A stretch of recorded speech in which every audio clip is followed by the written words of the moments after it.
mai ke abati lego baju di mentang wo pegah ayah no minta dong kosong rawah belum lampu sok kupu kuna pedang dayah ke abati hanje mentang baju di tabut abati yang kotre ke abut nyan berarti SD long kagak berarti Ilong 77 lahir long. Abati 7 put. 7 put 75. 7 put kau ujung. Abang Raya 7 sa kau ujung. Jadi berarti SD long kagak ber. Lah nak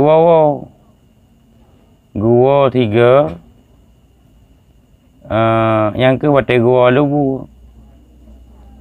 Dalam keluarga tinggal dalam tabab hani biwa le panten tinggal dalam minan dia panten yang 2 3 pada kaum keluarga lubu yang kenya manu lan wo pi hana wet ana jauh laut na jag deh wo langsung bina daya